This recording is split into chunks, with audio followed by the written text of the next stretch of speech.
My daughter-in-law didn't know I'd been teaching myself architectural drafting for the past 7 months. When I walked into that boardroom meeting and saw what she'd done to my late husband's life's work, I realized Thomas had been right about her all along. I just wish I'd trusted my instincts sooner. I'm Beverly Anderson. I'm 63 years old, and for most of my adult life, I thought I understood my place in the world. I was a devoted wife to Thomas for 38 years. We raised our son Ryan in Portland, Oregon. I worked as an elementary school art teacher until I retired 5 years ago, right around the time Thomas's architecture firm really took off. We were supposed to travel. We'd planned to visit all the famous buildings he'd studied in school but never seen in person. The Sagrada Familia in Barcelona, the Guggenheim in Bilbao, the Sydney Opera House. The travel brochures are still tucked in his desk drawer. I can't bring myself to throw them away. Thomas died 4 years ago this past March. Massive stroke while working late at the office. He was only 61. The doctors said it was quick, that he didn't suffer. I'm not sure if that makes it better or worse. One day he was there, kissing me goodbye, promising to be home by 7, and the next day I was picking out his casket and trying to remember which suit he liked best. They say grief changes you, and I suppose that's true. But what they don't tell you is how invisible you become afterward, how people start treating you like you're made of glass. How your own child begins to make decisions for you because you're just mom now, not a full person capable of thoughts and plans. After Thomas died, Ryan took over Anderson and Associates Architecture. It made sense. Ryan had worked there for 10 years, knew all the clients, understood his father's vision. I was proud of him, even through my grief. Thomas would have been proud too. Ryan had been married to Stephanie for 6 years by then. I'd met her 2 years before Thomas died, right after they got engaged. She was 32 to Ryan's 34, worked in corporate finance, sharp as a tack with numbers. Thomas had taken me aside after that first dinner. "Something's off with that one, Bev," he'd said, pouring himself a scotch in our kitchen. "What do you mean?" "She seems lovely, smart, accomplished, too focused on the bottom line. When Ryan talked about our pro bono community center project, you should have seen her face, like he'd said something disgusting." Thomas swirled his drink. "Watch the numbers with her. Just watch them." I'd brushed it off. Thomas could be overprotective of Ryan, and I thought maybe he was just resistant to anyone taking his son's attention. But Thomas was usually right about people. He'd been in business long enough to read character in a handshake. After the funeral, Stephanie positioned herself as the person holding everything together.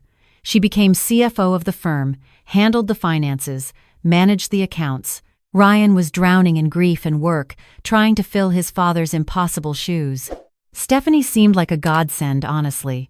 Organized, efficient, always 3 steps ahead. But there were small things, comments here and there. "Beverly, you don't need to come to the office anymore. It just makes Ryan sad seeing you there. The quarterly financials are complicated. You wouldn't understand the new accounting software. Maybe you should think about downsizing. This house is so big for just you." I'd sold my house and moved into a smaller condo after 2 years. Stephanie had found it for me, handled most of the arrangements. At the time, I thought she was being helpful. Ryan was too busy to house hunt with me. My daughter lived in Boston with her own family. Stephanie stepping up seemed like daughterly affection. But I missed my old house. I missed my art studio, my garden, the neighborhood where Thomas and I had raised Ryan. The condo was nice enough, modern, easy to maintain, but it didn't feel like home. Last October, my grandson Mason, Ryan and Stephanie's 12-year-old, came to visit me. Mason loved drawing, just like I had at his age. He'd bring his sketchbook and we'd draw together for hours. "Grandma, can you teach me to draw buildings like Grandpa designed?" he asked one Saturday afternoon. My heart squeezed. "I never learned architectural drawing, sweetie. That was your grandfather's thing. But you're an artist. And there are videos online. My friend's mom learned to code from YouTube. She's 45. The idea lodged itself in my brain. That night, I couldn't sleep. I sat in Thomas's old office. I'd brought his desk and filing cabinets to the condo and ran my fingers over his drafting tools. He'd moved to computer-aided design years ago, but he'd kept his old parallel bar and pencils for nostalgia. Could I learn? At 63? I opened my laptop and searched "Learn Architectural Drafting" online. Hundreds of results appeared. Free courses, YouTube tutorials, software trials, AutoCAD, SketchUp, Revit, the programs Thomas had used daily. I clicked on a beginner video. A cheerful woman in her 50s appeared on screen. "Hi, I'm Sarah, and I'm going to teach you the basics of AutoCAD. People always think you need to be young or tech-savvy to learn this, but that's nonsense." My oldest student was 72. I watched the entire 2-hour tutorial that night. Then I signed up for the free student version of AutoCAD. Over the next week, I spent hours stumbling through commands, drawing basic shapes, making endless mistakes. My eyes ached from staring at the screen. My hand cramped from using the mouse. But slowly, something clicked. I found an online course taught by a retired architect named Peter. 12 weeks, meeting twice a week via Zoom. The other students were mostly young people changing careers, but there were 2 other retirees like me. Peter was patient and encouraging. "Architecture is about seeing space and translating vision into reality," he said during our first class. "Age doesn't matter. In fact, older students often have better spatial reasoning because they've spent more time observing the built environment." I practiced every day. I'd wake up at 6, make coffee, and work through tutorials until lunch. I learned to draft floor plans, elevations, cross-sections. I studied Thomas's old project files, trying to understand his design choices. It felt like having conversations with him again, following the logic of his mind through blueprints and specifications. Mason helped me with the technology parts. He'd video call and walk me through shortcuts, teach me tricks he'd learned from gaming. Kids have such natural fluency with computers. "Mom, you're getting really good," Ryan said when Mason showed him one of my practice drawings. "When did you learn this?" "Oh, just keeping my mind active," I'd said vaguely. I wasn't sure why I kept it secret. Maybe because it felt private, like something sacred between Thomas and me. Maybe because I wasn't ready to share something I wasn't yet confident about. But the real reason I dove so deeply into learning CAD was what I discovered 3 months into my studies. I was still a 20% shareholder in Anderson & Associates. Thomas had set up the firm that way, 40% to himself, 40% split between Ryan and his key partner, who'd retired after Thomas died, and 20% to me. After Thomas's death, his shares went to Ryan, giving him 60% control. I'd never been involved in operations, just received quarterly dividend checks. But as a shareholder, I had access to the firm's online portal, financial reports, project files, client communications. I'd never bothered looking before. What did I know about running an architecture firm? One sleepless night in January, I logged in out of curiosity. I missed seeing what Thomas had built, wanted to feel connected to his legacy. I browsed recent projects. The designs were good. Ryan had inherited his father's eye, but something felt off. The budgets were high. Very high. I opened Thomas's old project files for comparison. A community center Thomas designed 5 years ago. $300,000 in construction costs for 12,000 square feet. A similar community center in our current projects, $800,000 for 10,000 square feet. I told myself construction costs had risen. Inflation, supply chain issues, I'd heard about that on the news. But $800,000 seemed extreme. I started digging deeper. I'd learned to read architectural specifications in my CAD courses. You had to understand what materials cost, how contractors bid projects. I pulled up invoices, contractor agreements, material orders. The numbers didn't add up. Projects were being billed at inflated rates. Materials logged as premium grade in the budgets were listed as standard grade in the actual orders. The difference was being deposited into an account I didn't recognize. I tracked the account number through 6 months of transactions. It belonged to a consulting LLC. I Googled the LLC name. Registered agent, Stephanie Marie Anderson. My hands shook as I printed everything. Page after page of evidence that my daughter-in-law was embezzling from my late husband's firm. I wanted to call Ryan immediately. But something stopped me. If Stephanie had done this, she'd covered her tracks carefully. She'd have explanations prepared. And Ryan adored her. He'd been so grateful for her support after Thomas died. Would he even believe me? I needed to be absolutely certain. I spent 2 more months learning everything I could about construction, accounting, project management, financial analysis. I made spreadsheets comparing Thomas's historical costs to current costs. I created a presentation showing exactly how the money flowed from client payments to Stephanie's account. And I waited. The call came in mid-March, right before the 4th anniversary of Thomas's death. "Beverly, it's Stephanie." Her voice was crisp, professional. She rarely called me Mom, even though I'd told her she could. "I need to inform you about a situation with the firm." My stomach tightened. "What situation?" "We're facing some financial difficulties. The market's been tough, and we've had several projects run over budget. Ryan and I have been consulting with potential buyers. There's a firm in Seattle interested in acquiring Anderson and Associates." "Selling? Thomas's firm?" "It's Ryan's firm now, Beverly. And it's the responsible choice. We can't keep bleeding money. There's a meeting next Friday with the acquisition team. As a shareholder, you're entitled to attend." Entitled. Like it was a formality, not my late husband's life work. "Of course I'll be there," I said quietly. "Great. 10 a.m. at our downtown office. And Beverly? Please dress professionally. First impressions matter." She hung up before I could respond. I sat there holding my phone, shaking with anger and something else. Clarity. Thomas had been right. Watch the numbers. I'd been watching, and I'd learned exactly what she'd done.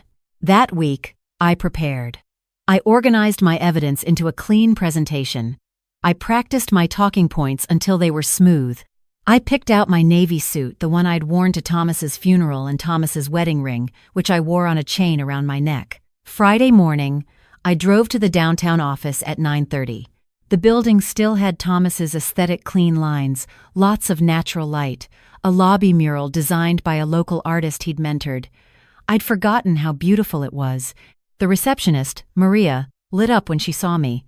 "Mrs. Anderson, we've missed you. How are you?" "I'm well, Maria. Here for the 10 o'clock meeting." "Oh." Her smile faded. "That meeting. Ryan's been so stressed. Is it true they're selling?" "We'll see," I said. The conference room was on the 3rd floor, overlooking the river. I arrived at 9:55. Ryan was already there, looking exhausted in his suit. Stephanie stood beside him, perfectly composed in a black dress and pearls, reviewing documents. "Mom!" Ryan came over and hugged me. "You didn't have to come. I know this isn't your thing." "Your father built this firm, sweetheart. It's absolutely my thing." Stephanie glanced up, her expression unreadable. "Beverly, you look nice." 2 men in suits entered. The acquisition team from Seattle. David Chen, senior partner, probably 50, and Marcus Wright, their CFO, younger, mid-30s. They shook hands all around. "Mrs. Anderson," David said warmly. "Thomas was legendary. I heard him speak at a conference in 2015. His philosophy on sustainable community design influenced my entire approach. I'm sorry for your loss." "Thank you," I managed. It still hurt, hearing strangers speak about Thomas with admiration. We sat down. Stephanie distributed packets. "I've prepared a comprehensive overview of our current financial position, project portfolio, and valuation proposal." For 90 minutes, she walked through slides. The firm's declining profits, rising overhead costs, projects over budget.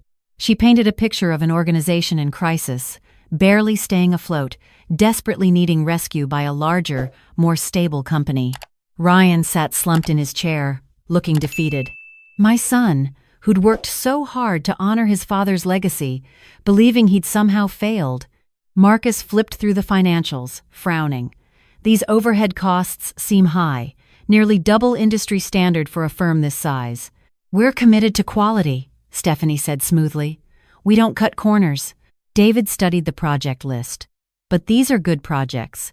Solid clients, community-focused work, exactly Thomas's vision. I don't understand why they're underperforming financially." "Mismanagement," Stephanie said, not looking at Ryan. "We're architects, not business people. That's why we need your operational expertise." I set down my water glass carefully. The sound made everyone look at me. "May I say something?" Stephanie's jaw tightened. "Beverly, this is a complex business discussion." "I'm a shareholder," I said calmly. "I have 20% equity in this firm. I'm entitled to speak." David nodded. "Of course, Mrs. Anderson." I pulled out my laptop. I'd like to present some additional information about the firm's financial position. May I use the projector? Mom, what are you doing? Ryan looked confused. Trust me, sweetheart. I connected my laptop to the projector. My hands were steady. All those months of practice, all those late nights learning software and financial analysis had led to this moment. My first slide appeared. A blueprint. Thomas's design for the Riverside Community Center from 2019. This is one of my late husband's projects, I said. $300,000 construction budget for 12,000 square feet. It came in under budget by $15,000 and won a regional design award. Click. Next slide. This is our current West Side Community Center project. Similar scope, 10,000 square feet. Budget, $800,000. Marcus leaned forward. That's a significant increase. Yes. I was curious about that too. Click. So I learned architectural drafting and project management to understand why. You what? Stephanie's voice was sharp. I've been teaching myself CAD software for 7 months. Online courses, tutorials, practice exercises. My grandson helped with the technology. I wanted to feel connected to Thomas's work. I smiled at Ryan. And I wanted to understand what happened to his firm. I pulled up my next slide, a side-by-side comparison of material specifications and actual orders. The West Side project specifies premium materials in the client budget, high-end steel, specialized glass, imported tile, but the actual purchase orders show standard materials. The cost difference, $300,000. David's expression had gone from curious to alarmed. Where did that money go? I clicked through a series of slides showing transaction flows, account transfers, timeline overlays, 7 months of detective work, presented in clear, undeniable detail. The overcharges were deposited into this account. I highlighted the account number, this Consulting LLC, which is registered to Stephanie Anderson. The room went silent except for the building's HVAC system humming. That's not Stephanie started. I have 12 projects showing the same pattern. Click, click, click, project after project, each one with inflated budgets and diverted funds. Total amount embezzled over 3 years, $2.4 million. Ryan had gone white. Stephanie, tell me she's wrong. She doesn't understand business accounting, Stephanie said, but her voice had lost its confidence. There are legitimate consulting fees, overhead allocation.